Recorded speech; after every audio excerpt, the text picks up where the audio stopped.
Hello दोस्तों, आपको पता होगा कि प्रश्नावली 8.2 जो हम प्रश्न को हल करते हैं तो उसमें मान सारणी याद करना अति आवश्यक होता है। तो वो मान सारणी बच्चों को याद करने में बहुत परेशानी होता है, जिसके लिए मैं ऐसा ट्रिक लाया हूँ कि वीडियो समाप्त होते ही अगर आपको मान सारणी नहीं आए तो मेरा पढ़ाना ही व्यर्थ हो जाएगा। तो देखिए कितनी आसान तरीक़ों से आपको हम मान सारणी याद करने बताते हैं। तो सबसे पहले आपको कुछ ट्रिक बता देते हैं। तो ट्रिक क्या है, याद रखिए कि साइन यानी त्रिकोणमिति में जो निष्पत्तियाँ होता है 6 होता है। तो साइन, कॉस और टेन 3 ही होता है, लेकिन आपको कुछ इसमें याद रखना है। तो याद क्या रखना है, तो आप यही याद रखिए कि साइन का गहरा दोस्त यानी साइन का पत्नी जो है कौशेक है। उसी तरह कॉस का गहरा दोस्त शेक है, जो कि समझ लीजिए कि गहरा दोस्त जो कि पत्नी के समान है। उसी प्रकार टेन का गहरा दोस्त कॉट है, ये भी क्या है, एकदम उसके समान है। यानी कहने का मतलब कि साइन के साथ जैसा भी बर्ताव करे कौशेक को कोई परेशानी नहीं। ठीक उसी प्रकार इसके साथ भी और इसके साथ भी होता है। ठीक है, तो आप अगर इस ट्रिक को समझ गए तो देखिएगा मान आपको याद करना कितना आसान होगा। तो सबसे पहले आपको पता होना चाहिए कि साइन 0 डिग्री का मान जो होता है आपका 0 होता है। साइन 0 डिग्री का मान कितना होता है, 0। साइन 30 डिग्री का मान जो होता है 1/2 होता है। ठीक, साइन 45 डिग्री का मान जो होता है 1/√2 होता है। ठीक, उसके बाद साइन 60 डिग्री का मान जो होता है √3/2 और साइन 90 डिग्री का मान 1। तो आप कहेंगे कि आपको तो याद है, आप फटफट लिख दिए।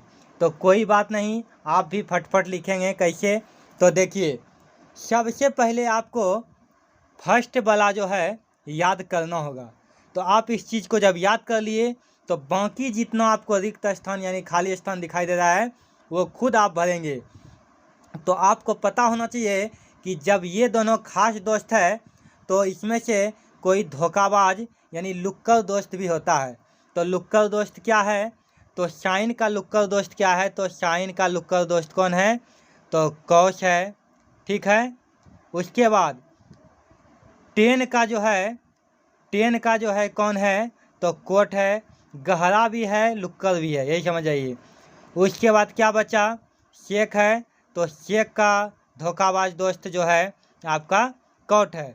यानी कहने का अर्थ क्या हुआ कि ये आपका गहरा मित्र है। यानी कहने का मतलब गहरा दोस्त में क्या होता है, उलट पलट सब चलता है। लेकिन ये दोस्त जो धोखाबाज दोस्त होता है, धोखाबाज दोस्त जो है पीठ पीछे वार करता है। पीठ पीछे क्या करता है, वार करता है।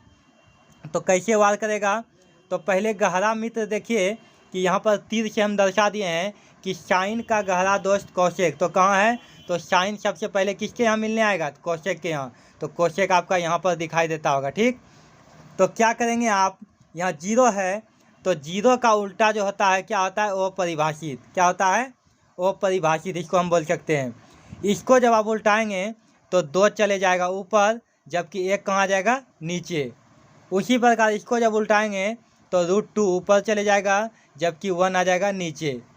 ठीक उसी प्रकार से इसको जब उल्टाएंगे तो 2 अब √3 ऐसा हो गया। ठीक उसी प्रकार से जब इसको उल्टाएंगे तो 1 के नीचे नहीं कुछ तो क्या रहता है, 1।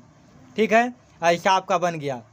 ऐसा जब हो गया तो अब एक बारी साइन जो है धोखेबाज दोस्त किसके पास चलेगा, कॉस के पास। तो धोखेबाज दोस्त क्या करता है, पीठ पीछे वार करता है, यानी पीछे से वार करता है। ये पीछे जो आपका 1 है कहाँ आ जाएगा, पीछे से वार करने आएगा। यानी मुंह पर जो है क्या बतियाएगा, सफाई बतियाएगा, लेकिन पीठ पीछे वार करेगा। तो देखिए क्या किया, 1 जो पीठ पीछे वार किया 1 आगे आ गया, √3/2 आगे आ गया। उसके बाद 1/√2 हो गया। फिर ये 1/2 कहाँ हो गया, पीछे चले गया। और ये 0 जो है कहाँ आ गया, पीछे आ गया, यानी पीठ पीछे वार कर दिया कि पीछे उल्टा घूम गया, यानी ऐसे करके। तो 1 आगे आ गया, ये आगे आ गया, ये भी आगे आ गया, ये पीछे चला गया, ये पीछे चल गया, आ गया। अब देखिए कि अब ये कॉस जो है किसके पास चलेगा, अपने गहरे मित्र शेख के पास। किसके पास चलेंगे, शेख के पास। तो शेख क्या कहता है, यानी गहरा मित्र उलट पलट मार दो कैसे, कोई दिक्कत नहीं। तो 1 है, तो 1 के नीचे नहीं कुछ, तो 1 ही रहेगा। फिर इसको आप बदल सकते हैं, तो आप इसको क्या बदलेंगे, 2/√3। फिर यहाँ पर क्या देखते हैं कि √2 ऊपर चले जाएगा, 1 नीचे आ जाएगा, ठीक। उसी तरह इसको आप बदल सकते हैं, 2 ऊपर, 1 कहाँ जाएगा, नीचे। उसी प्रकार 0 जो है, तो 0 जब उल्टेगा तो क्या हो जाएगा, अपरिभाषित। अब जब ऐसा हो गया तो आपको पता होना चाहिए कि 10 का मान कितना आसान से हम लिखेंगे। तो 0 के नीचे अगर 1 हो जाएगा तो क्या हो जाएगा, 0 के नीचे 1, हर चीज़ के नीचे 1 होता है, तो इसका मतलब 0/1 यानी 0 ही हो जाएगा। अब इन दोनों में आपको क्या देखना है कि यहाँ भी 2 और यहाँ भी 2, जब 2 दोनों में मिल गया तो जो मिल जाता है उसको ख़त्म कर दिया जाता है। तो ऊपर क्या आपका बचा है 1 और नीचे आपका क्या बचा है, √3 लिख दिए। अब इसमें देखिए, इसमें भी √2, इसमें भी √2, तो ऊपर भी 1 बचा है और नीचे भी क्या बचा है, 1 लिख दिए। अब फिर क्या करेंगे, इसमें भी देखिए 2 मिला, तो ऊपर है √3 और नीचे क्या लिखा है, 1। अब यहाँ पर देखिए कि जब भी किसी संख्या के नीचे अगर 0 आ गया तो इसका मतलब इसका मान क्या हो जाता है, अपरिभाषित। अब आप 10 और कोट को धोखेबाज दोस्त कहिए या गहरा दोस्त कहिए, कोई फर्क नहीं पड़ने वाला है। क्यों, क्योंकि आप देखिए 0 का उल्टा, 0 के बटे में 0 जब आएगा तो इसका मतलब अपरिभाषित हो जाएगा। ये √3 को जो है ऊपर भेज सकते हैं आप, तो √3 अब बटे में 1 हो जाएगा, कोई दिक्कत नहीं। 1 को जब बदलेंगे तो 1 ही रहेगा, ये 1 ऊपर चले जाएगा और जबकि √3 कहाँ जाएगा, नीचे। और वो परिभाषित का उल्टा क्या आता है, 0। इस प्रकार से क्या हुआ, आपका मान सारणी तैयार हो गया। अगर आप इस ट्रिक को ध्यान से अगर नहीं समझ में आया तो 2 बार 3 बार रिवाइज करते रहें। अगर आप इसको बार बार देखते हैं तो पता चलेगा कि मान सारणी इतना आसान हो जाएगा कि आप किसी को भी पढ़ा सकते हैं। ठीक है, तो आपसे आशा करते हैं कि आपको ये वीडियो अच्छा लगा होगा। अगर वीडियो अच्छा लगा तो लाइक कीजिए, सब्सक्राइब कीजिए, साथ ही साथ दोस्तों के साथ शेयर कीजिए। Thank you. तुझे ना देखूं तो चैन मुझे आता नहीं।